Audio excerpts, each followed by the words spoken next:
Good evening and welcome to this week's episode of the Hearts of Men podcast hosted by the community. We're your hosts for this week's conversation.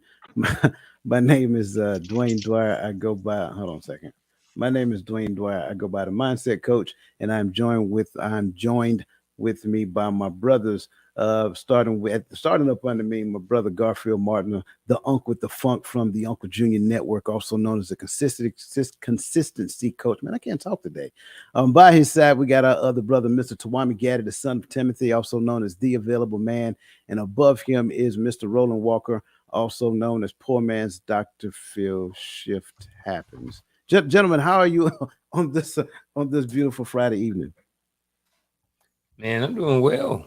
I was off today, so I just sit around. My wife was like, "Hey, let's sit around and watch one episode or something." Next thing you know, we were 4 episodes in, so um, I did sit around and chill a little bit today.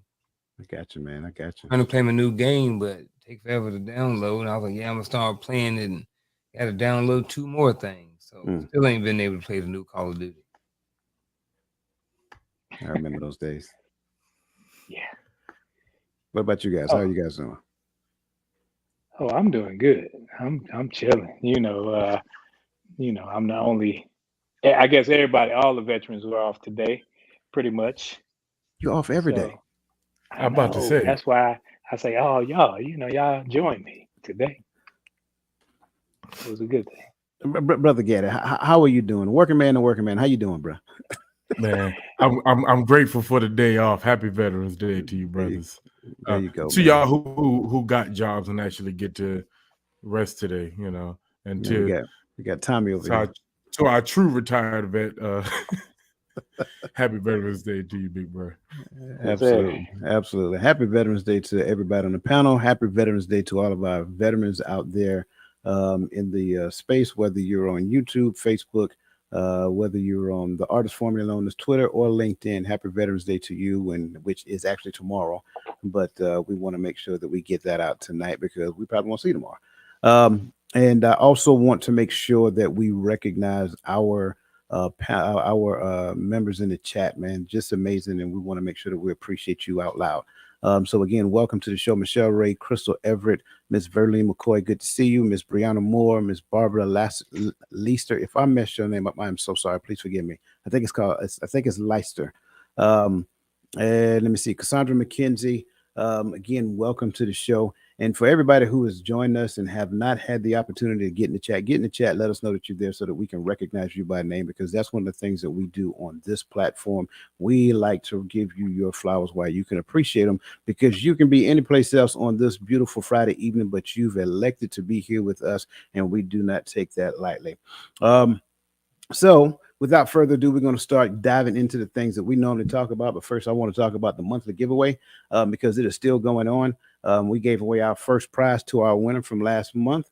So we're still working on the month of November and December, right? So go ahead and become eligible for the draft. Again, become eligible for the draft. It's free, right? So go to www.totalmindsetshift.com and become a member of the site. I say again, go to www.totalmindsetshift.com, become a member of the site, and then you want to go directly to the community and the general chat board.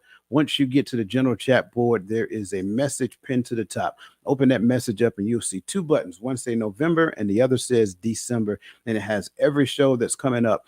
And you can pick the show and write your question in that you want us to ask on the show. When we ask your question, you will be automatically entered into the draft, and the winner is announced in the newsletter. That's a new twist. I think we enjoy doing that. So if you get the newsletter, make sure that you check the newsletter because that's where we put our month's winner.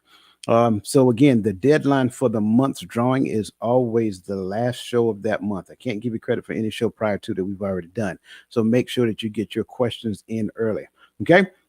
So again, make sure that you go and register for the draft register for the actual giveaway because again, it is free and we just like giving stuff away because we want to make sure that we give back to the community because the community is given to us and we greatly appreciate you guys, and that's what we do. Now, the disclaimer for today's show, I want to make sure I say this out loud. We are subject matter experts of our own perspective. I want to make sure I address that because I want everybody to understand that completely clear. We call this the Empowering Perspective platform because everybody's opinion is valued and we listen because we all have a desire to learn. So I think that's important. Now, this particular show, I want to make sure that I address it the right way. So, again, welcome, seekers of vitality and longevity, to the heartbeat of health, physical health beyond the gym. We are your guide on this transformative journey where every breath we take and every move we make is about sculpting not just muscles, but a life rich with vigor and purpose. We'll savor the flavors of wellness and uncover the secrets of a diet that doesn't just justify your palate, but also fuels your energy and sharpens your mind. But let's step beyond the plate. In this sanctuary of health, we delve deep into the art of early disease detection. Listen closely as we unravel the silent whispers of our bodies, learning the language of symptoms and signs that, when heeded early, can steer us clear from the rugged path of illness. And as the clock ticks, we embrace the golden years, reframing the story of aging. Feel the power in understanding how to age not just gracefully, but brilliantly with vitality that defies the calendar. So, to the men who've ever felt the weight of time, who've tasted fatigue, or faced the shadow of a health scare, this is where you reclaim your strength. We're here to light the torch of knowledge and carry it together, illuminating the path ahead.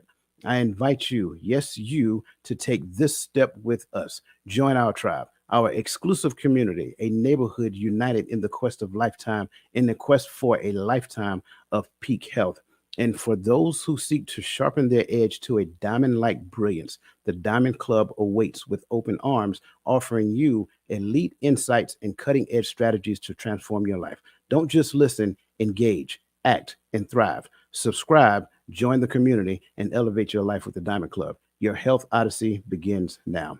So, gentlemen, I want to start off with what I tend to call health statistics because I think it's important for us to kind of have a generalized understanding across all spectrums of what we as men, especially black men, right, what we have to deal with. So, first and foremost, I want to read this to everybody, and I think it's rather interesting. So, I got this from an article written in 2022. Black men in the United States suffer worse health than any other racial group in America. For example, as a group, Black men have the lowest life expectancy and the highest death rate from specific causes compared to both men and women of other races, racial and ethnic group. Discrepancies in health statistics for the more than 17 million Black men, when compared to others, highlight a great need to better address their causes. That said, one of the leading causes of those statistics, you look at 44% of Black men are considered overweight. That's number one. 37.5% are obese. Black men suffer more preventable oral diseases that are treatable. Black men have a higher incidence of diabetes and prostate cancer. Black men have a high suicide rate. It is the third leading cause of death in 15 to 24-year olds. I think that's alarming enough to pause there and let me get your thoughts, your insights, your just your mindset based upon just a small percentage of the statistical data that I just shared with you. I'll take a shot at it. I think everything that you pretty much just spoke on, I can understand because I understand when it comes to the food habits, when it comes to the dietary habits that we have. I understand growing up in the inner city how in the inner cities there are food deserts where you're kind of forced to eat the food that's killing you. And growing up, we watch movies like Soul Food, where everything on the table looks good. And it's that time of year where we gonna have the opportunity to splurge on that macaroni and cheese with seven different cheeses in it, baked twice, and all this other stuff. And those things you're gonna put in your body and not even think about it. You're gonna sit back, you're gonna unbutton your pants and watch football and go back for a second play, go back for another play. And we don't see how those things help put us in the positions where we are those statistics because I'm on the wrong side of those statistics, whether it be the obesity, whether it be because what they consider obesity, whether it be the overweight or whatever it is, I'm on the wrong side of those.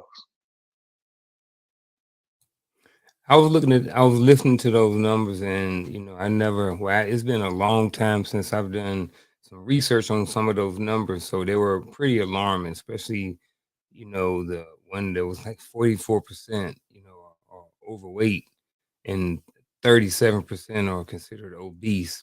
Which at the end of the day, they're all preventable. Obesity is preventable. However, there's a lot of different things that goes into whether or not people can actually get on a plan to actually prevent these things.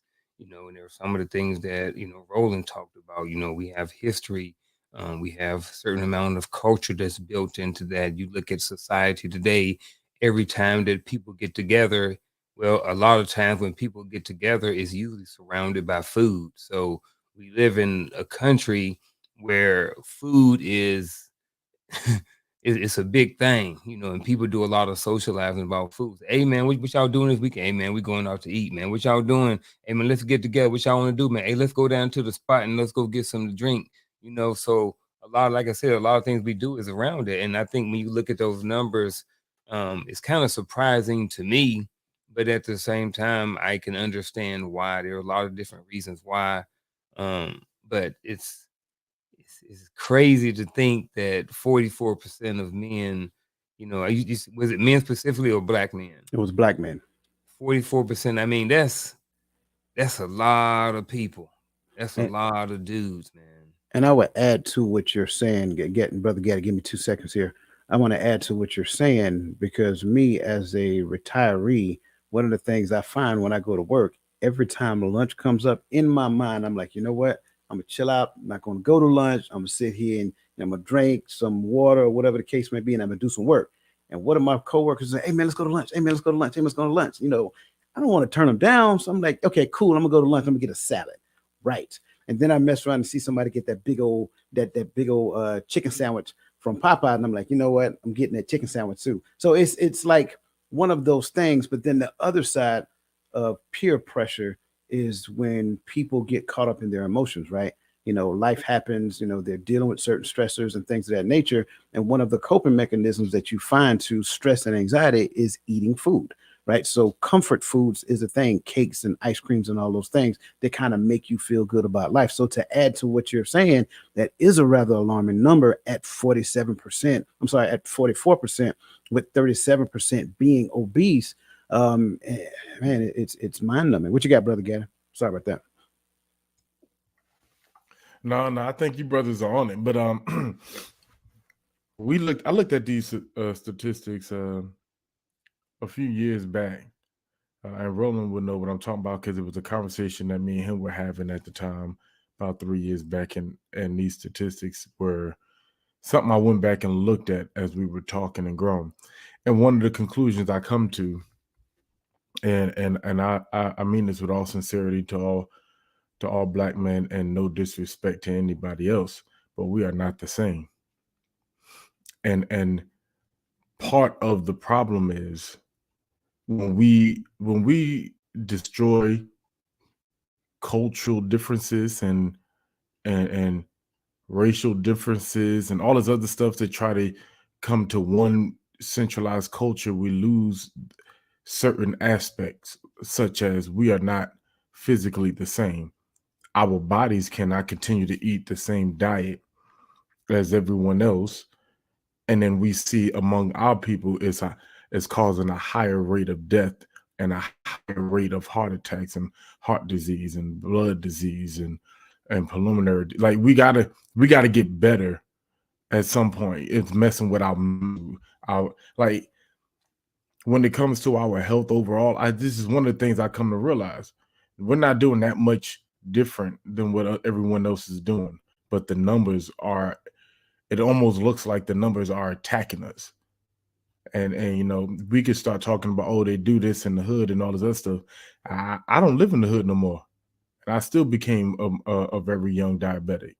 You get what I'm saying? So So we it. Mm-hmm. let me make sure I grasp what you're saying before you move forward. So when you say the numbers are attacking us, are you suggesting that the numbers are falsified, or like what exactly are you saying? No, well, I'm sorry. It seems as if by the numbers, something is an attack, because you look at the numbers across the board, they're very alarming when you get to our men, right? When it comes to our health, and so it seems like wow, you see these numbers, and then you get to us, and it's just a big jab. But the difference is our body. We just have to eat different, man. We have to attack it. Like, I know coach don't like this, and I don't like it either when we come talking to certain things. But in the aspect of our health, I realize we got to fight twice as hard sometimes to stay healthy. Mm. I love you, coach, but No, you're good. and You're good. yeah, but in our culture that we live in today, it is in the numbers, man. Yeah, I agree. So let's kind of get after it real quick.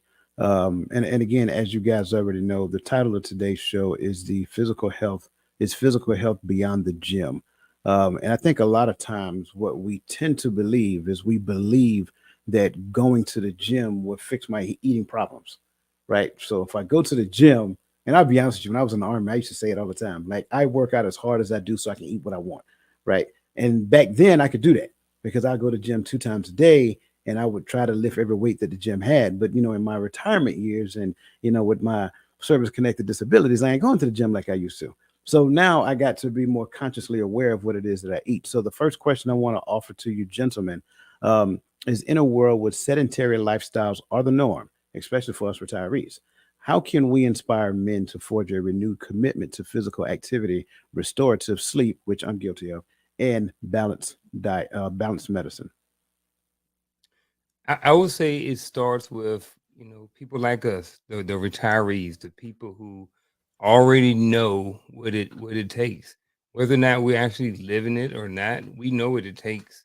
We three of us up here have done 20 years plus. So, and then how many years you got, Twami? 19. Everybody, we got over 20, 40, we got over 80 years experience up here. We all up here knows exactly what to do. I think part of the problem, I think one of the things that we can do is to be the example. Um, it's always easier, we always, it's easier for people to talk a good game, but being able to back it up and being able to show or display, I look at the military, we had AR 670-1. For those who don't know, that's it covered the wear and appearance of the uniform. So, and then we had 600-9 that had to deal with your weight standards. So in the military, there was left and right limits as to what your uniform looks like, how you should look in your uniform as well. So I think that, carrying those learn lessons and learn skills over into the civilian world, and then being able to continue to practice those things is one way that we can help inspire men. Just nothing else but being the example. Like, no one's asking anybody to be David Goggins, to go out there and do all of those different things, but you can be the David Goggins of whatever it is that you got going on. Just if you are somebody who does something 3 days a week, just be consistent with it 3 days a week. And and things will start changing. So I think it's, in a nutshell, just be the way we can inspire men is to be the example.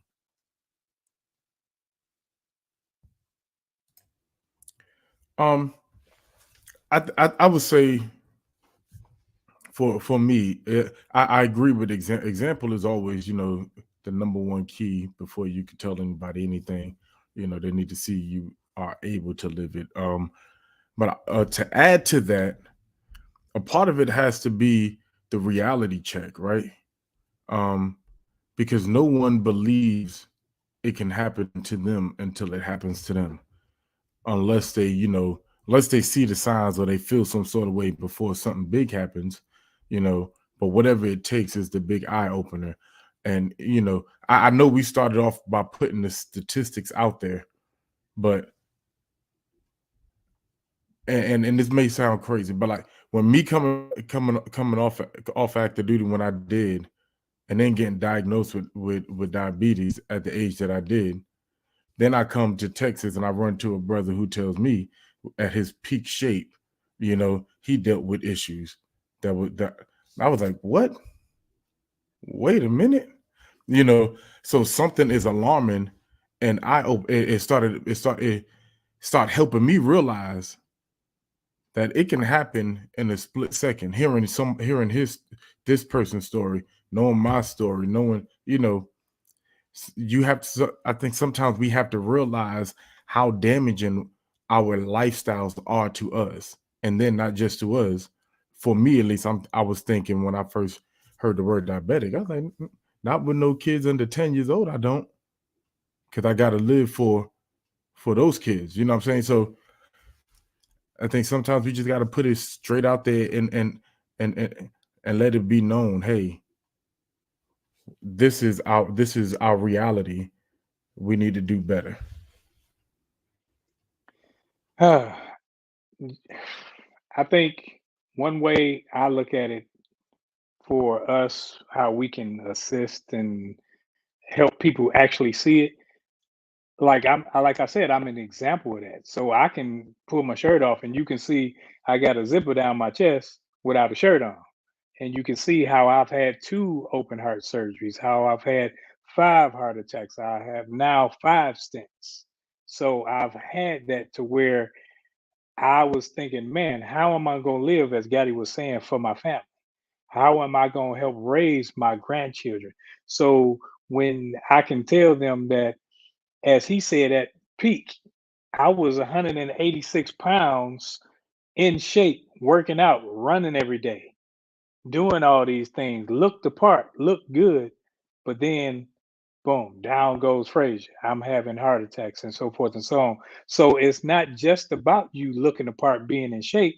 It's also what you put in your body that you don't see, the stressors that you have going on in your head that you don't see. So we can look and see someone where they looked the part. I looked like a soldier. I was chiseled. I was good to go.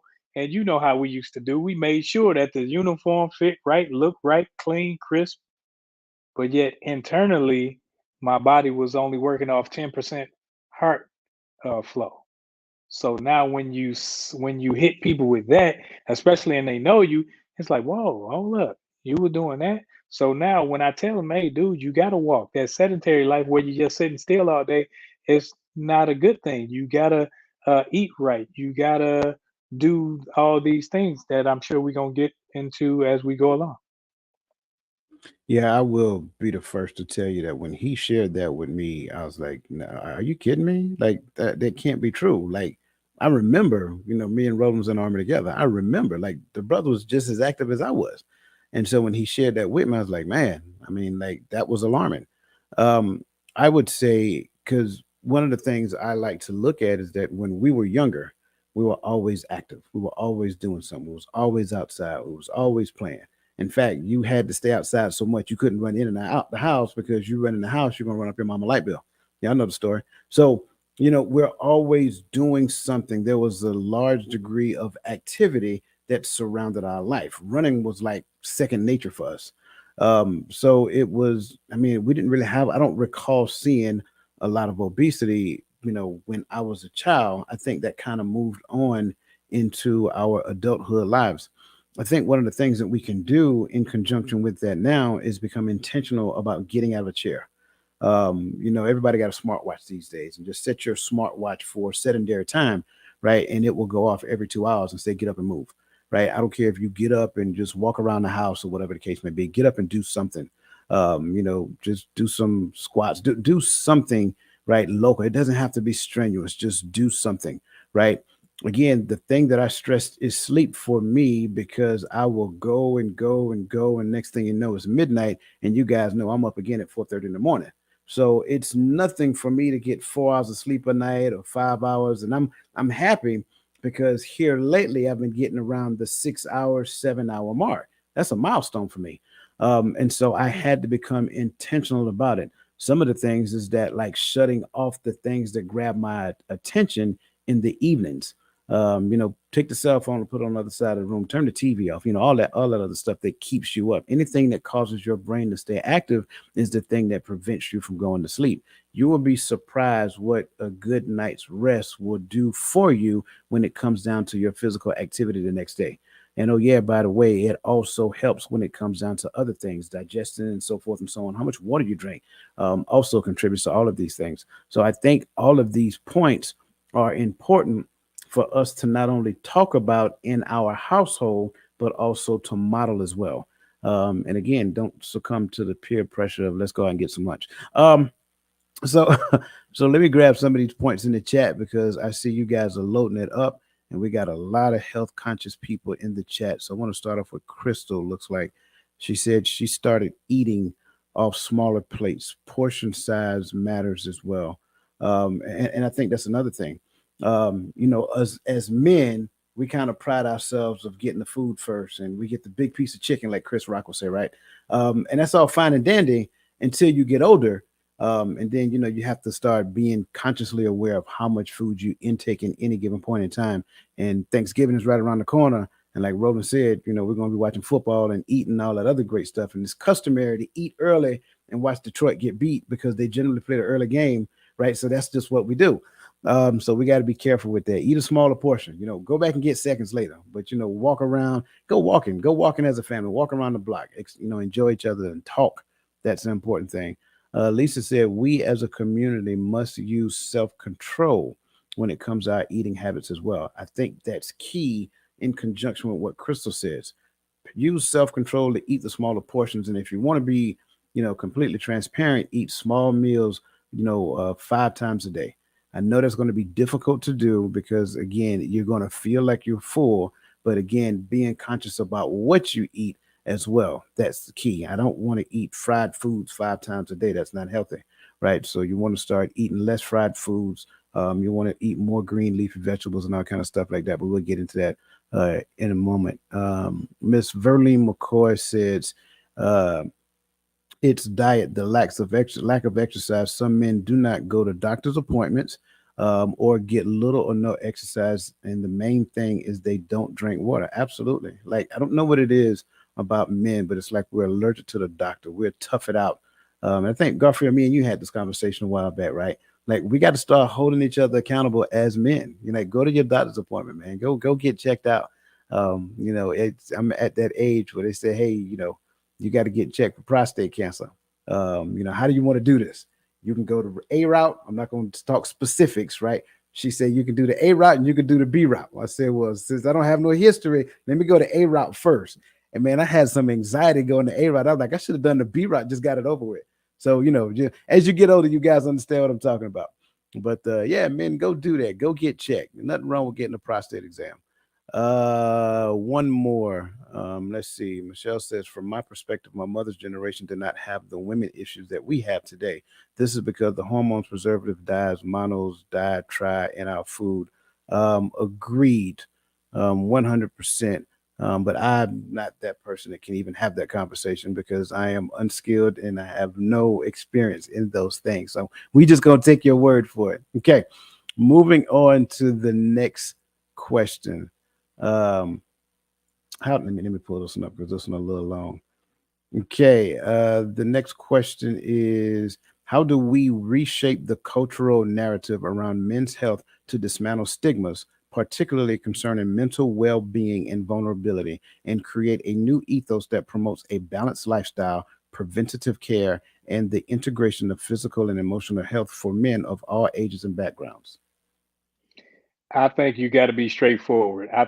When it comes to certain things that men hold deep, deep, deep in their heart, the diet has a lot to do with whether or not your little friend has blood flow, has energy.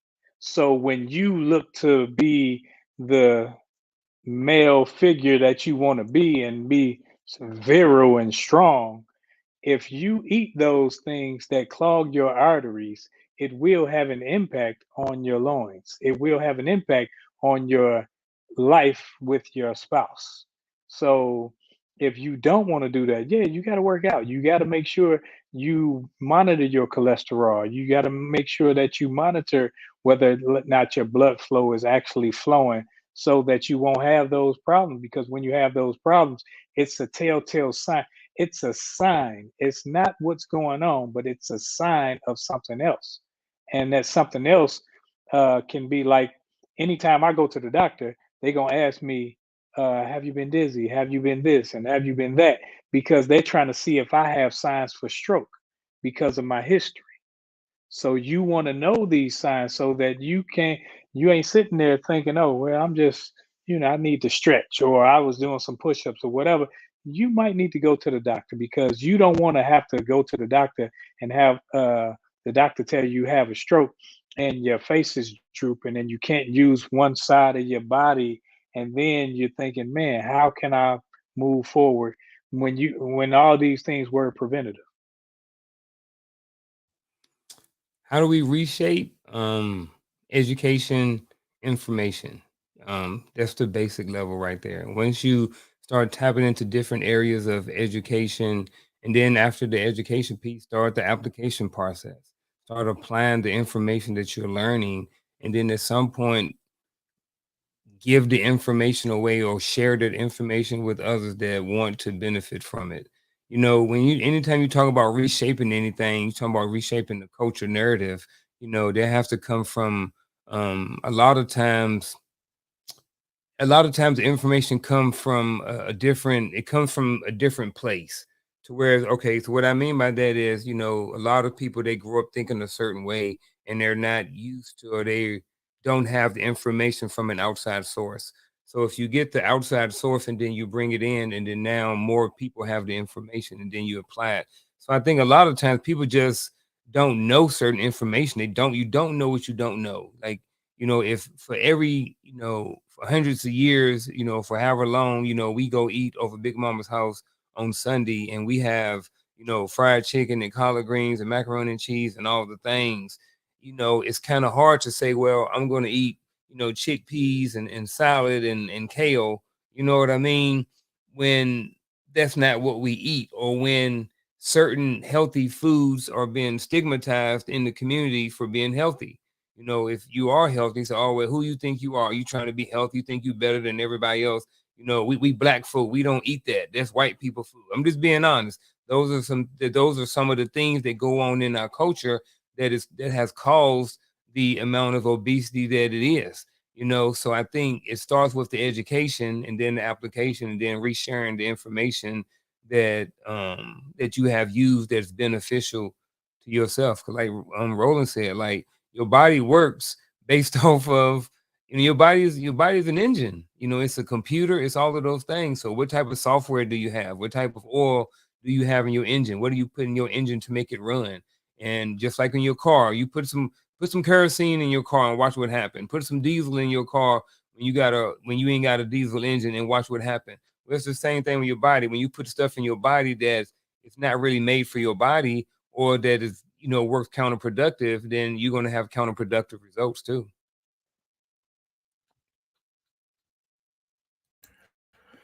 Man, my brothers was going in. But I'm gonna jump on the mental health part a little bit. And don't get me wrong, I think our diet also has to do with our emotional balances, right? It's just me. Like Coach said, I'm an expert on my perspective, but I believe that as well. But I think on the mental health aspect, we have to make some things normal conversation among men. All right, we need to remove the stigmas about men only talk about certain things when we get together. Like we could talk about basketball, football, baseball. We could talk about girls. We could talk about cars. We could talk about anything. Barbershop conversations, but we can't talk about our mental health amongst each other, and that needs to become, especially in our culture today, that needs to become more prevalent in our conversation. And I think that not only will bring awareness to the mental health struggles of men in our community, but it'll bring enough self-awareness. Because I think sometimes when we look at awareness for something, we don't look at it for ourselves. We look at it to look at somebody else to see if they have and how am I trying to work to see if they have any signs of depression or this or or diseases or whatever it is you're looking at. But the awareness needs to be more self-awareness first, so before I can go and help someone else. So I think when we make it a part of our conversation, we start looking internally more because we're talking about it more. And then we'll realize when we are dealing with stuff or when we're allowing things to weigh on us more than it should, which are causing some of our mental health issues within the Black male community. Because I don't know if anyone listened to the numbers, but the ones that alarmed me the most were were the suicide among men, Black men, right? So that goes to show, alongside with our heart disease and diabetes and all this other stuff, colon getting checked for colon cancer, all of that stuff. One of our biggest dangers, I think you said from what, like 15 to 35, you said, Coach? It was somewhere around that. That's a 15 to high 24. to 24. Yeah. Uh, you know, that what are we not watching out for with our young men? What are we overlooking?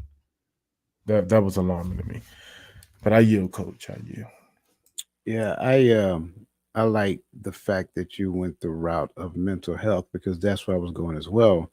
Um, and I think for me, I will start with our experience in the army. Because for those of you who did not know, you had the OIF, OIF one, so forth and so on. And then during that time frame, that's when they became aware of this thing they call PTSD. And so everybody who went to OIF1, everybody had to get screened. And some of us had to set up appointments to where you had to have prolonged conversations with a psychiatrist.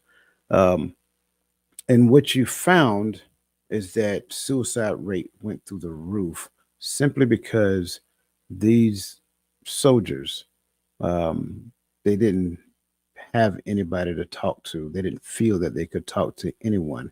And what ended up happening is that most of them tried to cope with it by trying to see how fast they can get to the bottom of a bottle of vodka or whatever their drink of choice was. So they tried to numb the pain. And you guys are smart enough to know, as well as everybody out in the land, you guys already know that's just a temporary fix. There is no numbing of mental pain, mental anguish, mental hurt, and then it exacerbates based upon you being raised and saying stuff like little boys don't cry. You know what I'm saying? Get up, knock it off, brush it off, get over it. It happens, life goes on. And so now when you look at that, it has now grown from just being a wartime, I'm gonna call it an injury, right? But being a thing that's focused on war to something that is being focused on a traumatic event. And so now, when you look at it across the board, people who have experienced traumatic events can actually have PTSD. This bring into account a myriad of different things now. Whether you're talking about a car accident, whether you're talking about a house fire, whether you're talking about a death of a very close loved one, and depending upon how they died, all of these things come into play. And so, what we have to do is we have to normalize caring for other people. And I think what I'm seeing, and it's alarming for me, I am seeing that we are the most selfish I've ever seen in my life.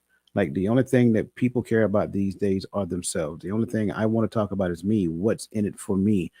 So me, and me. And I sing that song as though I'm a member of the choir, right? But I don't care about the choir. I only care about me and my vocals and my part. And did I sound good? And did I me?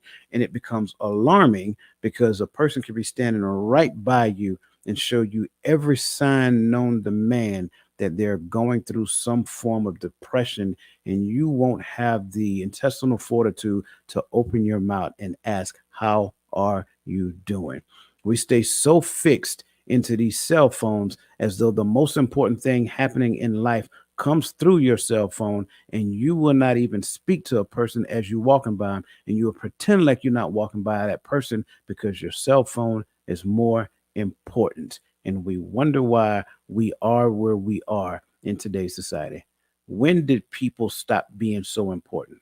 When did your brother and your sister to your right lose the value that was given to them by the Creator Himself? That's the thing I don't understand. And if we can get to the point to where we just speak to people, I think that's a good start. If we can get to the point that we can just speak to people and ask a simple question, how's your day going? How are you? You know what I'm saying? Something of that nature. Do something for somebody else. I think that's one of the biggest ways that we can reshape the narrative. Do something for somebody else other than yourself, right? Be intentional about doing so. If we can do that, I think that gets us to the point to where somebody can actually feel as though they can open up and have a conversation. Somebody can actually feel as though I can share something with Brother Gaddy or Brother Walker because they genuinely seem like good people and they care. That's the part that's the thing for me. That's how we reshape the narrative. Now, not taking away from anything that nobody said, I agree that we got to get to the point where going to your regular checkups, calling your doctor when something ain't right. That's there's nothing wrong with that. Like you're not less than a person if you do that. You're not less than a man. You're not less than a woman if you pick up the phone and make a doctor's appointment and go to your appointment. Don't just make the appointment and cancel it like I do. Go to the go to the appointment, right? I'm guilty. I'm just being honest, right? Go to the appointment. We have to get to the point to where care becomes important, not just self-care, because that's all you hear today. Self-care, self-care, self-care, self-care. For me, anytime you put the word self in front of something, I think it takes away from the authentic nature of the noun. It doesn't matter about self. The only thing that matters about care. If I'm caring about my well-being, that's okay. I don't need to put the word self in front of it, right? That's the thing I don't get. Can I care about somebody else though? That's the thing. So again, I'm off my soapbox, but I just think that that to me is one of the biggest ways that we can rewrite the narrative moving forward.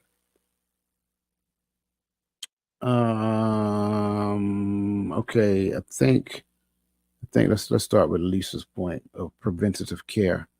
Um, Preventative care and screening are imperative to monitoring our health and discovering health concerns early on. Absolutely.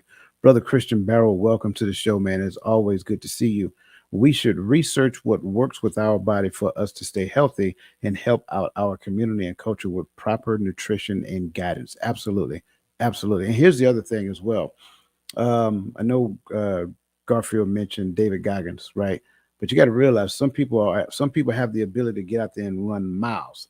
You know, some people don't. You got to start from someplace. If you can't run, walk, right? Monitor what you eat. Have somebody hold you accountable. Get an accountability partner. But definitely understand nutritional value. Understand nutritional guides. What works for you? What will help you have a normal digestive tract? All of these things matter. And to Michelle's point, she said she believed the mindset has to change with the desire to want to do better with our health in the Black community. I agree. I agree. Don't get me wrong. I like a fish fry like the next brother, but I ain't gonna go and I'm not gonna go to the fish fry all the time. I'm just gonna be for real. Just gonna be for real. Look like Michelle has a question. Wait. Oh, okay. She said we asked the question, but do we really want to know? That shows in the conversation if we start talking about stuff. Yeah, absolutely. Absolutely. Thank you for sharing that as well. Okay. I think that takes us to the key point, what we started talking about already, which is nutrition. So, under nutrition, how can we become more attuned to our body's natural rhythms and nutritional needs, thereby transforming our health and aligning our eating habits with the natural world? I say, my bad, bro. You always, I wanted to give you a chance to chill. You always, nah, I'm joking. But to Christian Burrow's point, right? We have to stop thinking about nutrition more than just a weight loss concept, right? Because I notice whenever we talk about dieting, we talk about it from an approach of losing weight. Weight is not the only, nor is it the biggest indicator sometimes um of health. It's your internal function. I don't know if y'all listen to Roland, he was 180. He was running 14-minute two. Probably I don't know what you was running at 30 something. So he was probably running 13, 14-minute 2 miles, right? But still, that's still pretty good, right? But if you running, he's running every day. He's doing PT. He's in shape, and then 5 heart attacks. It's the internal. The point that I'm making is the internal health. So when Christian Barrow said we need to research nutrition, we need to look, because there's certain things that help you lose weight, but there's certain things that help your kidneys. There's certain things that helps your liver. There's certain things that are good for your heart.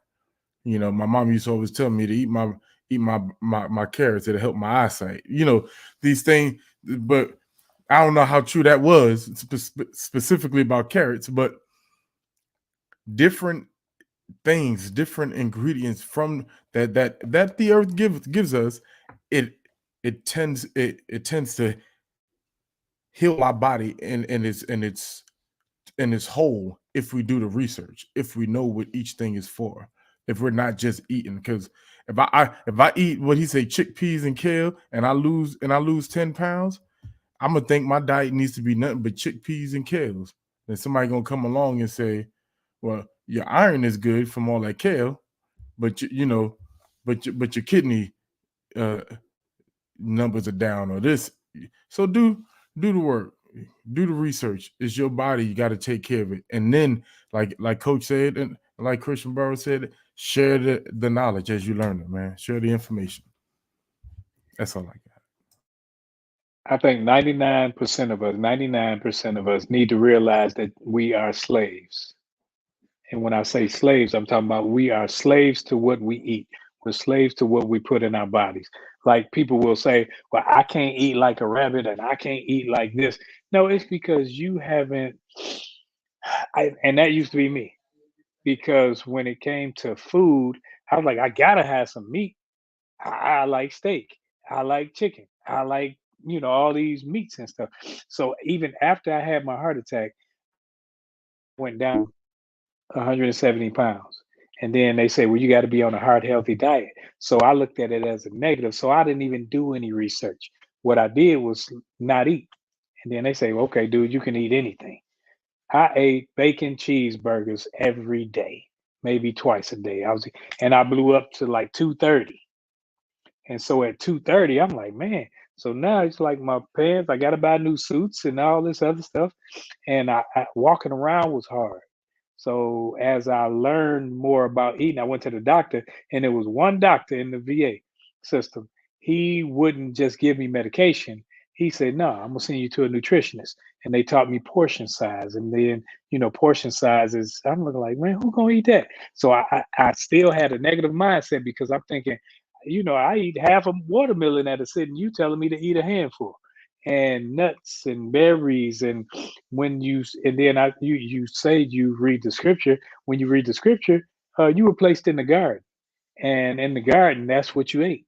So not going to Chick-fil-A, getting that fried chicken on top of your salad to alleviate you from getting the baked or whatever it is in the chicken salad, or saying that you can't eat this and can't eat that. No, it's because you haven't done the research and you're too lazy to do the preparation. So you still a slave to what you put in your body, and that what you're putting in your body, even we will transfer from eating regular good foods to processed foods. So now I'm gonna eat all these processed foods, and that processed food, I think it was Michelle Ray. She said earlier about overseas, you can't find a lot of the processed foods that we're allowed to eat in America in other countries, because they know what it does to your body. They know it. It gives us cancer. It gives us diabetes. It gives us high cholesterol. It gives us these things. But over here, we are in a society where we say, okay, we'll just go to the doctor, and the doctor in cahoots with the pharmaceutical companies, so they gonna continue to push medications on you.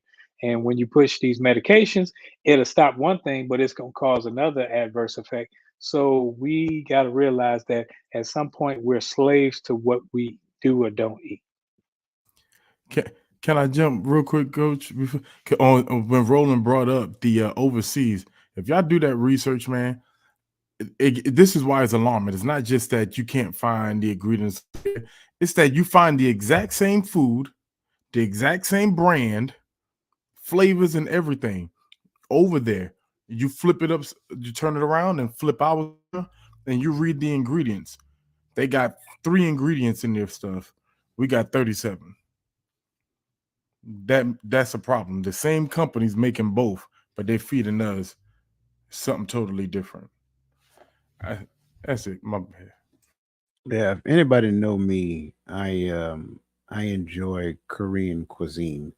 Been to Korea twice, and one of the things I like about them is the way that they bring their food out. Like you will have like a whole bunch of side dishes, right? That they array around like in a half moon, and your main dish is in the middle. But the main dish, if you pay close attention to it, it's really not a larger portion. It's just the main dish. So you got vegetables that go around all over, and I think that's important for us to understand. I think when it comes down to us as human beings, we need to understand that we are we communicate, right? So we are all about communication. We're all about sensing information. We're all about gathering information from the environment. But I think a lot of the time we miss the cues of what our body is communicating to us at any given point in time. Before your body gets to the point of defecting, it will start talking to you. You have to learn the language of your body so that you can understand that it's time to make a change. I believe when we get to the point of doing that, if we can pay attention to that and understand what it is actually saying and make those changes early enough before the longevity of whatever it is that we're doing incorrectly takes effect, then we can start to reverse what's happening. Your body is a very amazing. I mean, it's just very amazing. I can't say it any better than that. I know Garfield talked about it being a machine, where he's absolutely right. Like it has the ability to repair itself, but you have to give it the right thing. I like the fact that Roland brought out, if you study the scriptures, you were placed in in a garden, right? There's a lot of things that we can eat that has the ability to help you repair yourself, right? Drink a lot of waters, like avoid the carbonated stuff and all that other stuff, right? Those carbonated stuff, there's nothing about it that means you any good. If you can take a thing, I think it's Coke, I seen it a while ago. If you can take Coke and pour it on a corroded battery acid, and it eats the acid off the battery, that is not something that you need to be drinking. I can't say it any plainer than that. But you have people who understand that you can tell them that, and they refuse to give up that Coke. And it doesn't make sense to me. So we have to be more aware. We could, yep, absolutely clean toilets too, brother. Thank you for that. You have to be more aware of those things. Listen to what your body is telling you. I know when I start gaining weight because my lower back start hurting. I'm listening. And at that point, I am automatically making a change. I will make a change and I will change my diet for a period of time to ensure that I regulate my weight and get back to the space to where I can move comfortably.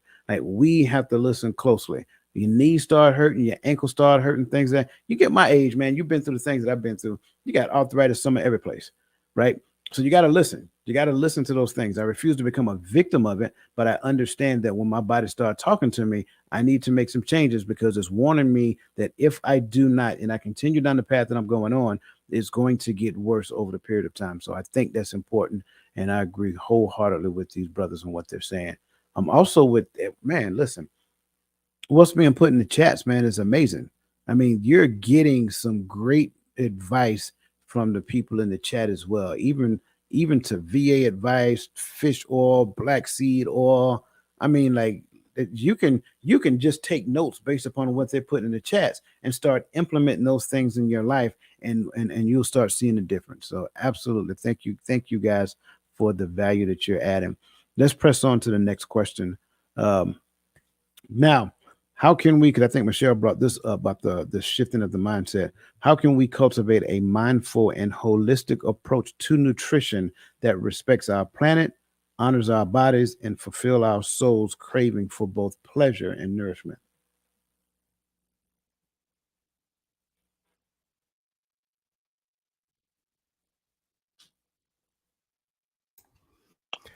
Um, I couldn't tell if you was about to go or not. My bad. Oh, you good?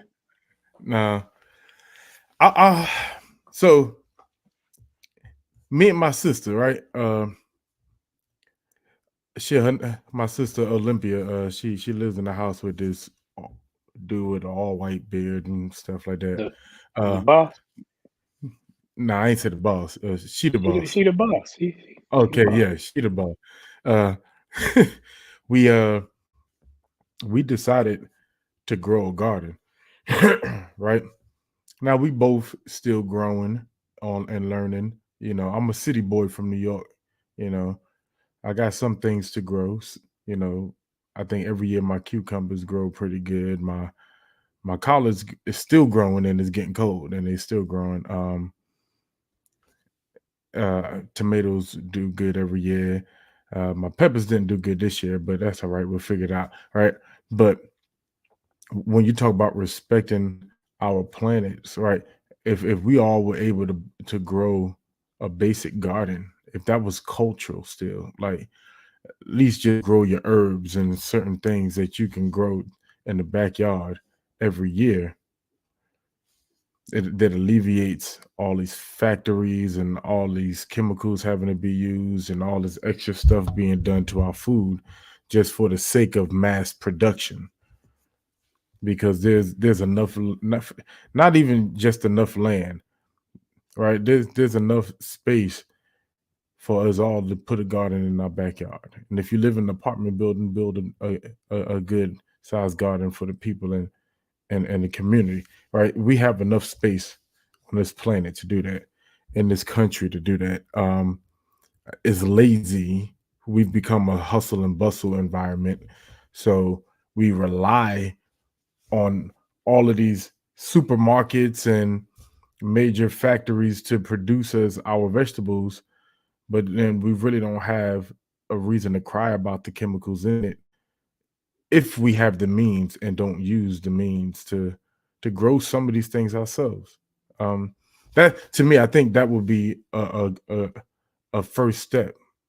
You know, grow something small this year, then next year keep growing. Yeah, I like that idea because I get to partake in it. And one thing, there are certain things when I was growing up, my grandmothers used to bottle or can preserves. Like you had peach preserves or jelly. You had pickles that were cucumbers that they put in the vinegar and the, everything to make pickles. You had certain things because they knew if they controlled their food, they could always eat. You have to look at a society that controls your food and leaves you damaged food and throws away foods. You have to look at why they're doing this. Why do they want me to eat the fried foods? Why do they want me to sit up there and eat the Vienna Vine, however you want to say it, sausage, the spams? I called my mama, and today she was talking about, yeah, I ate the rest of that hog head cheese. A lot of y'all don't know what hog head cheese. But no, we got names like Verline and Bernadette in here, so we know what hog head cheese is. But we have a lot of people who don't know what that is because they didn't grow up eating that and liverwurst and crackers and stuff like that. But a lot of us, we did, and we still like those things. So when it comes to the holistic approach, get your family together. Say, hey, on this day, it's a salad day. And what you want in your salad, whether it be a bean salad or learn to eat less of the meats, learn to eat less of the animal byproducts. When I'm talking about animal byproducts, I'm talking about your milks, because we aren't meant to digest those things. Your cheeses, we aren't meant to digest those things. Our bodies were meant to, were meant to be herbivores. That's why you don't see us walking around with teeth like dogs, teeth like orangutans and apes. We don't have those meat tearing teeth, but we do it because we cook our food. They have the teeth dictate what you should eat. And that's why what we should be eating is in the scriptures that we'll be eating the berries and the nuts and those things. And we will be just fine because we talk about, well, what about our protein? The ape doesn't eat meat and he's 1,000 pounds. The lion does, but look at the teeth. The elephant does not. And look at them, they eating leaves and so forth. And so you don't see a horse eating meat. So when you can get together with your family members or whomever and say, hey, we're going to grow a garden. And even if it's a above ground garden, they have it to where you have planters. Uh, at some point, I gotta had to buy planters for out back. I have all type of seeded pots on my kitchen table because they're waiting to grow to be replanted outside. But what they do is they build some type of camaraderie within the family structure to where you can watch your hands at work and you can eat from what you've grown, and you realize like, man, this tomato got it. Him and Olympia, they were happy about tomatoes at one point, and they growing these little bitty tomatoes, and I'm up there making fun, but and he had all this okra, but you get the tomatoes and the okra, and you realize that they taste better than what you're gonna buy at the store. Because I bought grapes at the store and forgot about them. 3 months later, they still look like the same grapes in my bin, but I throw them away because they put all those chemicals in them. And then when you have fruits and vegetables or fruits that don't have seeds, you can't eat that stuff. It's not meant to grow. It's not meant to reproduce. So it's not going to reproduce within you. In actuality, it's going to help you not reproduce. So that's my soapbox with that one. It's funny you say that. I remember growing up, and my grandmother had a full-fledged garden. I mean, you had corn, you had cabbage, you had potato. I mean, you had potatoes, tomatoes, you had beans and peas and like all types of stuff. And she would go out there doing the harvest, and they would come back with big old buckets, and them girls would be on the front porch, shelling peas and all kind of stuff like that. It was work. But what I would tell you is that I don't remember us buying vegetables. Like we grew all of our vegetables, and the only thing we had to do is go buy the meats. And I think that's a good point. I think that's one of the things that we would do well to get back to doing, even if you just have a very small garden. Do something. Plant something. Become more independent when it comes down to your eating habits. Stop and let's just be honest. The stores are jacking prices up through the roof anyway. So, back in the days when I was a young man, $300 would feed a family for a month. Not today, bro. $300 just getting started. You just got off the first aisle of $300 now. So, I mean, you got to be good stewards of your stuff. Like, get to the point to where you become independent. Because when it happens and you have these scares, like there was a thing out that talked about the collard greens. I think they had a recall on collard greens because of something like that's a significant thing at this particular point in time, right? Because we eat collard greens for Thanksgiving. So again, that's if you had not heard about it, research it, check it. If you got collard greens that you already bought, you might want to throw them away and get you some more. Okay, just saying. All right, moving on to the next question for the sake of time, we're moving into whispering symptoms, early disease detection, and I think this is important. How can we advance towards a future where early disease detection is not just reactive, but a proactive and integral part of a healthcare system that empowers both patient and practitioner?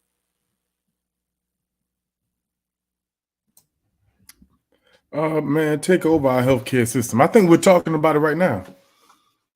Like what you put in your body is your healthcare system, right? When here's why, and I might have learned this from my daddy years ago, but my daddy was one of those men who didn't take medicine, didn't go to the doctor and all that stuff till he became a diabetic, and he had to, shoot himself with insulin, and which also played a part to why when he got sick and you know body started giving in, he was like, hey, stop calling 911, stop resuscitating, let me go. Like it's sad, but because he was tired of working twice as hard just to wake up the next day than he was spending time living. You get what I'm saying? Like, but part of the reason why he wasn't too keen on medicine growing up, because he said the medicine that they were giving him during the time I was growing up, he couldn't read half of the ingredients. And I didn't know, being a little kid, I didn't know his medicine and my medicine was different. You know, he was taking teaspoons of something out of Big Mama's kitchen every morning. Whatever it was, I don't know. But somebody used to say it was castor oil or something like that. Uh, but now our medicine has all these different ingredients in it. You're like, this is supposed to be aspirin. Why it's not aspirin and stolofosate? Like, you can't even say some of them words because it's foreign ingredients. It's not natural to your body. And so I think one of the better ways is just take back over your health. We as a community got to take it over, take back our bodies, take back our lives. And the only way for it to happen, right? It's easy for us to talk about Black Lives Matter when police shooting, or talk about Black Lives really matter if you stop the crimes in the community. But what about our health? What about those of us that are not committing crimes and still dying? Because it's our health. Nobody talks about the victims of the food system and the victims of the pharmaceutical system. Those lives matter too. So take back over. That's all. That's how I have it. I think everything that we're talking about is all encompassing right here. It's how we take it. This is how we take back our bodies and our healthcare system. Yeah, you got to take it back by knowing what you're putting in your bodies. Because as at one point, I was taking 18 pills per day. 18. I felt like garbage. I didn't have any energy because when you take one pill, it may help something, but it hinders something else. And then, because that's hindered, you take another pill that helps that and hinders something else. So you taking all these pills and you got all this. Your system is toxic inside. So when you have a lot of toxicity, and I think someone spoke of it earlier because we were speaking of the woman's body. When women will put certain things in the body, they know by their pH. Their pH balance shows this, and then they will have certain smells or odors, and that thing. Just like if they eat what's that, the long asparagus or something like that, they know because those things weren't meant to stay, not asparagus, but the medications, they leave your body, they go through your kidneys.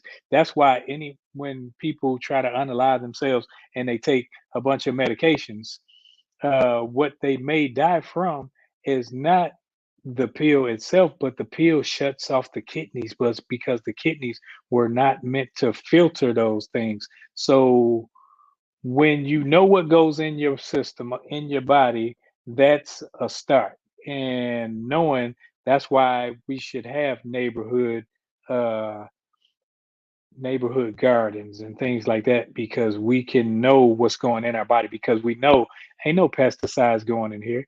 I remember when we used to get the greens from the garden, you had to take them, put them in the doggone big sink, and you had to soak them and actually clean them because they had slugs and all these bugs and things on 'em because you had to get rid of it. Now you go buy them, and I seen the lady on TV the other day.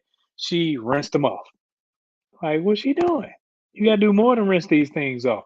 And at when it comes to knowing what's going in your body, you know where it comes from, and not just your physical body, but your mental.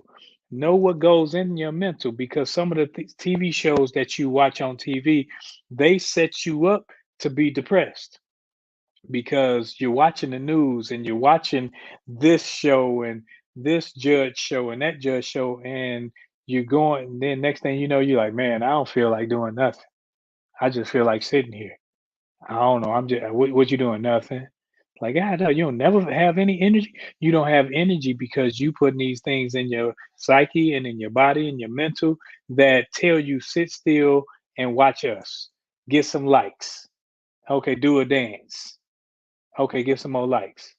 And after you've done all that, it's like, okay, nobody loves me because they not liking my stuff. Nobody loves me because I'm not getting the hype that this person is getting. So now you want to do damage to yourself because you don't feel good about who you are, because you've been allowing other people to continue to tell you who you are and who you were called to be. Yeah, I like that. I think in conjunction with all of that, I think we need to look at all of these things as like an extension of the family, especially when we start talking about practitioners, right? I know, again, going back to when we were young, you had a family doctor. And so the family doctor knew you, they knew your family, they had a working idea of some of the things that you were dealing with. They have an understanding of your family history because they have years and years of charts and things of that nature. I think we've become too accustomed to having like these fly by night doctors. And there's a new med now building that pops up on the corner of every other week, things of that nature. I think in conjunction with the being selective with what we eat, in conjunction with being selective with what we ingest, not just from the perspective of our eye gates and our ear gates, but from the perspective of the people that we communicate on a daily basis. Um, I think all of these things work together. Um, but we need to be selective of our doctors. We need to choose a doctor that understands you. It's not that, and we're not saying that the medical degrees are flawed, but let's just be completely transparent. Medical degrees by people who understand you are different, simply because they'll probably put more time, energy, and effort. They have a working knowledge of some of the things. They have a working knowledge of some of those statistics that I gave just now. So they would tell you some of the things to be proactive with when it comes down to your child, when it comes down to yourself, some of the things to look out for in the future. I would be honest with you. This is probably the first time at the VA that I felt that I actually had a provider that actually cared. Prior to, I can just go and say, hey, this is what I want, and bang, that's what I get.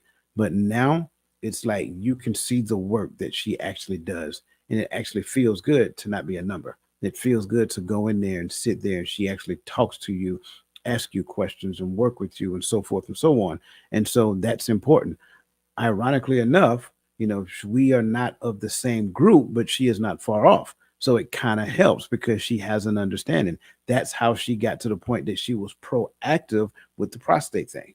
She's like, okay, you're not quite yet 50, but you're getting close there. We should have started this already. However, you know, how do you want to proceed? And she said, I'm gonna give you a choice now. Next year, you ain't gonna get no choice. Right. So I think all of these things are important, right? Because when you actually have extensions of the family to where you have a family dentist, you have a family doctor, right? You have these different agencies that have an understanding of your family, then they actually take better care of you, in my humble opinion. So all great responses. Let's keep pressing. It's not that we're not seeing your comments. Keep putting them in there. They're great comments, but I want to keep pressing because I want to make sure that we get to the aging gracefully part as well. So next question: what are the most promising pathways to educating individuals to recognize and interpret their body signals?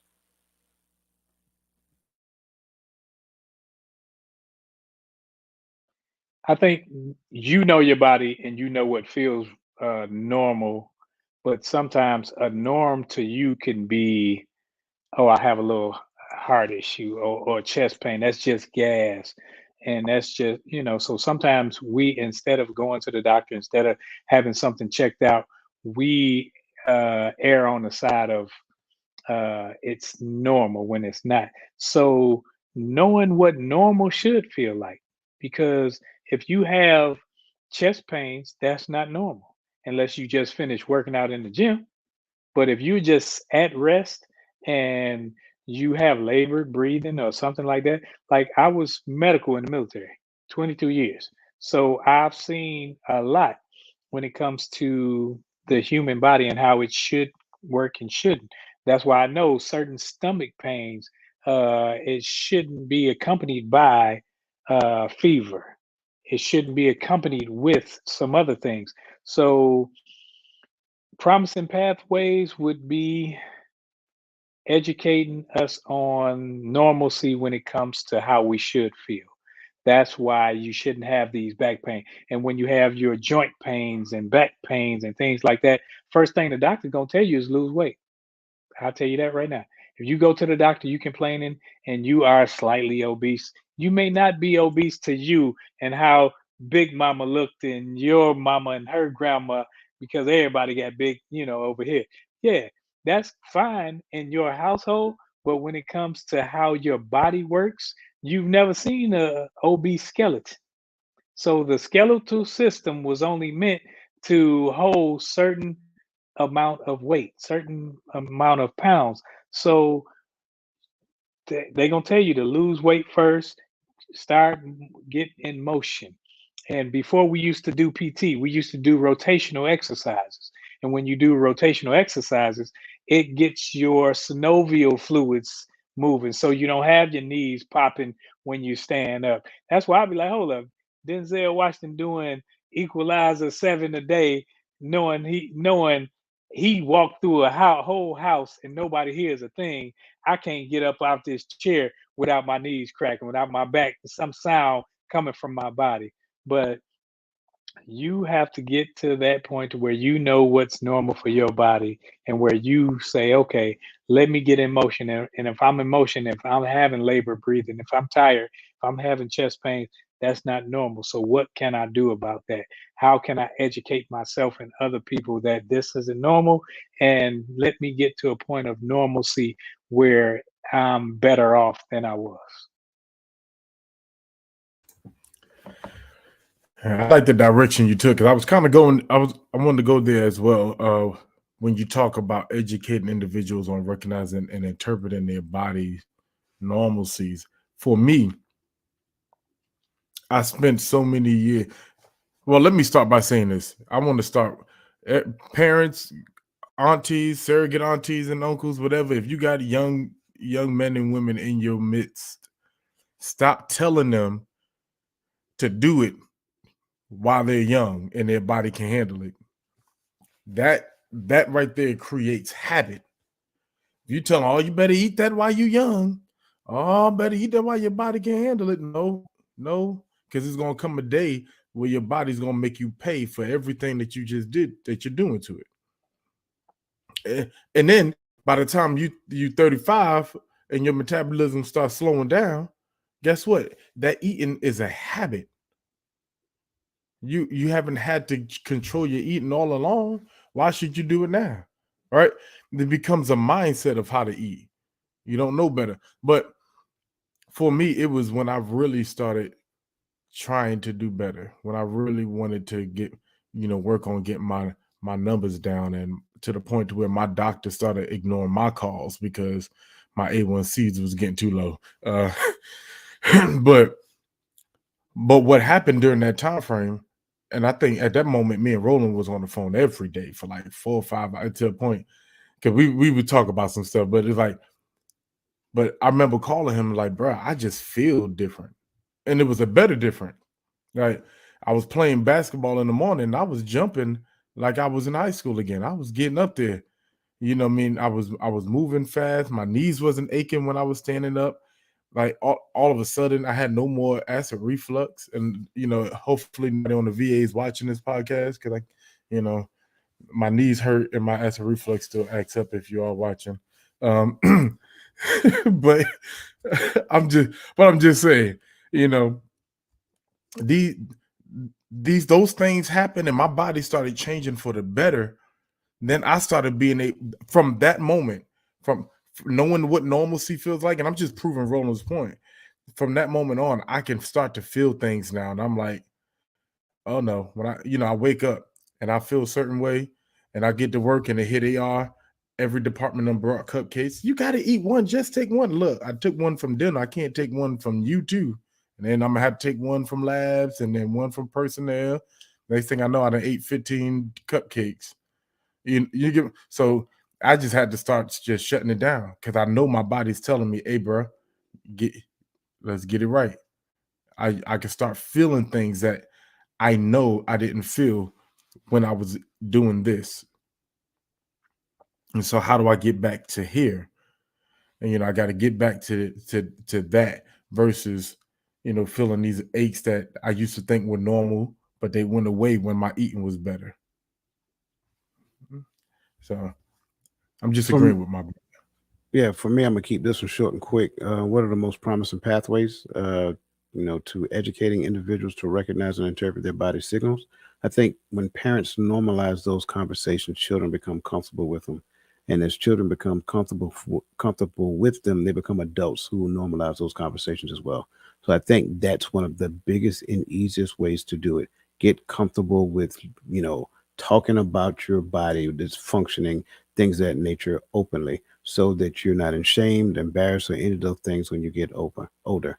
So that takes us to our last category and last question. The last question for this evening is: how can we reframe the narrative of aging to embrace the convergence of physical, spiritual, and emotional health? Now, I want to make sure I set the conditions before we dive into this one, because again, I believe that there's a stigma right now today to where the younger we've heard it ourselves to where a lot of younger generation do not necessarily respect the older generation, right? I also believe that when it comes down to aging, we automatically have the stigma in our brain, in our mind, that once we get a certain age, we can't expect this, we can't see this, they can't do that, so forth and so on. So how do we reframe that narrative? I like to show them, especially, you know, I remember it was maybe 2 years ago. No, maybe 3 years ago. The young boys wanted to challenge myself, Gaddy, and another brother in basketball. And I'm like, okay, like I'm sitting there like that's what I do. I'm not young as I was, but and we put it on them little boys. Sometimes you gotta show them. Like if somebody ever tried to say, okay, I'm gonna out walk me. Now you might outrun me now because of everything. But if you say you're gonna outwalk me, it's gonna be a tough day, tough month, tough time because it's not just something I do every now and again. So when they see your habits, when they see your habits are, hey, I get up in every day and do this, not just on today when you just talking, they see that you habitually put in work to stay better. You're not gonna get any younger, but just because, and I had to hear this in my house, just because you are aging don't mean you're aged. Because you can be in, I just seen the lady the other last month, she swam from Florida to Cuba. I don't think she swam there and back, whatever it was. And she was 106 years old. So it's like it's all about how you take care of this engine, as you guys said earlier. If you take care of it, it'll take care of you. Um, Everything Roland said, in addition to those of us now, listen, I'm going based off of life expectancy. I know y'all don't like to let me call myself middle aged, right? Uh, but those of us that are middle aged, right, we have to start purposely showing honor and some type of reverence for the elders in front of our younger in front of the younger crowd, because the culture that we have today is damaging, like to where today's basketball players are saying that the basketball players when from back in the day, oh, they were bums because they were plumbers and bus drivers. No, they were plumbers and bus drivers because they didn't get paid nothing but nickels and chips to play basketball. That's why, not because they couldn't play. And to where the young hip hop artists are saying, well, old hip hop had to evolve because they didn't know how to rap. Well, they started a whole movement and a whole culture. So I don't know how you said it. You get what I'm saying? There's no reverence for that for that generation that came before. But I think a part of that is the responsibility of those of us who are not too far to where we can show reverence to the ones that are older than us. Still showing how and it's not just all and it's not all about trying mommy and daddy, because not every son tries their father once until they get chopped in the throat. But you gotta show that reverence so that the culture begins to take it, and it continues. But once we stop, it stops. And I don't know. And like Roland said, when it comes to the narrative of their health, hey, show them, stay active and show them. Yeah, I think for me, I think it has to be a intergenerational community conversation, right? It has to be something that we talk about from generation to generation. Not just that, but the love and care that we express to the older generation must be seen by the younger generation. I think the notion, because let's be honest, at the rate of which I'm seeing, growing older is not something that they're looking forward to, not based upon what I'm hearing. So I think we have to get to the point to where we not understand that aging is not a bad that we understand that aging is not a bad thing, but not just that, it's actually a thing of honor. You know what I'm saying? Like, you've existed in this world for this amount of time. You have a degree of wisdom that you can't replicate by reading a book, right? Sure, you can get some understanding by reading, but there's some wisdom that comes along. Like, it should be an honor to sit in the presence of an elderly person and just listen to them pour into you. And you should be excited to do that.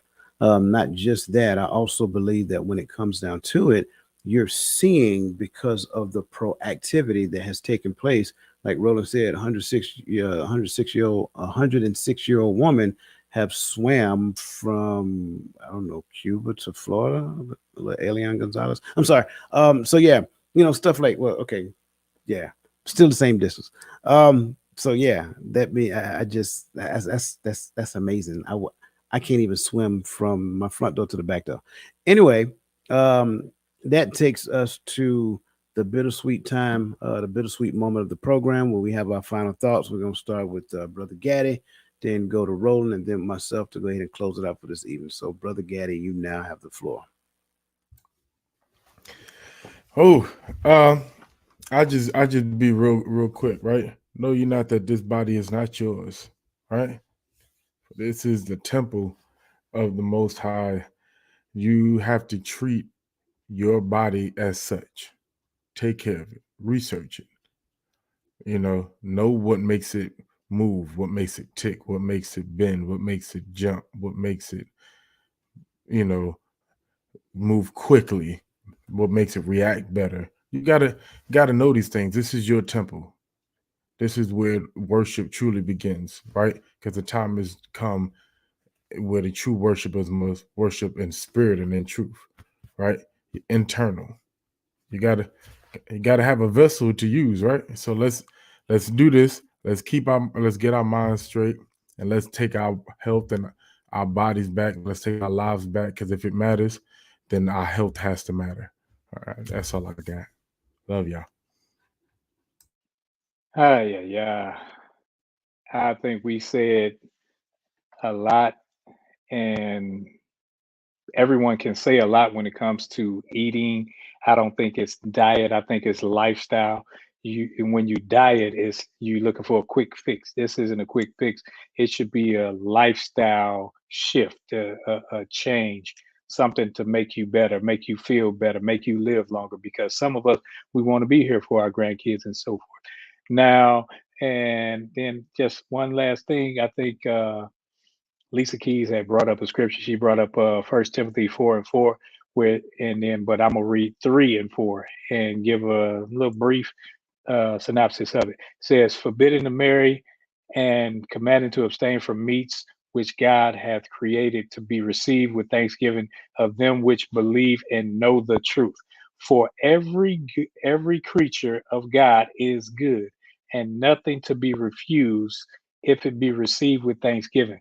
That's why you have to read above and below, because if you just read for every creature, you'll think that you can eat everything that he created, because it's talking about those that are in the truth. So, and when you're in the truth, you realize that they didn't eat certain things because of their culture. And that's what's wrong with us. Because of our culture, everything that everybody can eat, it ain't good for us. Because when we eat the fried pork chops, the bacon sandwiches, the anything with lard, it affects us to where we are those statistics. And that's why we can't eat those things. That's why we just can't eat any and everything. So when you see people that do eat the catfish, the iodine filled fish, and shellfish, you see them with a lot of diseases that other people just don't get, and they can just eat it because you were commanded not to eat it. So, being a child of God, eat like a child of God. That's all. So short and sweet and to the point. The leading cause of death dating back to what is it, 2019, according to the CDC, is heart disease, an alarming 23%. I think it's important for us to realize that we have to take ownership of our own health. Sure, we would like to believe that we're going to live forever. That's just not logical, nor is it feasible. So, what we need to do is make sure that we live. I mean, we have to make sure that we are taking control of the life that we're living, right? Taking control of the things that we're consuming, taking control of our activity, and also taking control of the things that we put in ourselves as well. It is important. It is important that we have these conversations intergenerationally within our community. It is important that we are open and honest about healthcare. It is important that we have the difficult conversations. Forget being embarrassed, forget being ashamed, and all of that other stuff that goes out the door. Like, it is important for us to have these conversations so that the younger generation can be okay with having a conversation. Your body is nothing to be ashamed of. Everything that you have, regardless of what, like whatever sex you're talking to, like sexes have like similarities. So it should not be a problem for a daughter to talk to her mother about something that's going on with her body. It should not be a problem for a boy to talk to his father about something that's going on with his body. We need to normalize these conversations, being open, honest, and vulnerable with one another, because that is the gateway of the love and care that we are supposed to have for one another. Last point, again, talk to somebody, speak to somebody, make it your business to say hey and speak and meet a brand new person every day just by virtue of humanity. It is important because there's a lot of people who are out there suffering mentally, and we don't even take the time to greet that person and say hi. And you just don't know. One conversation can delay one decision that can have a permanent effect. So, that being said, I want to say thank you to everybody who joined us tonight. Listen, again, it's not too late. Go to www.totalmindsetshift.com and join the community where we bring these conversations into the chat and talk about them on a continual basis throughout the week. For our Diamond Club members, don't forget tomorrow morning at 10:30, we're going to continue on to the pathway of success. So achieving success, what is it, through love and charity? So we're going to peel back the layers of the scripture as we talk about success through love and charity. That being said, we appreciate you guys. We value you guys. Have a great rest of your evening. Again, happy Veterans Day to all my veterans and for those people who actually support veterans. We don't want to leave you out as well because we appreciate you as well. So have a great rest of your evening and have a fantastic weekend. And we'll see you again next week at the same time, same place on the Hearts of Men podcast.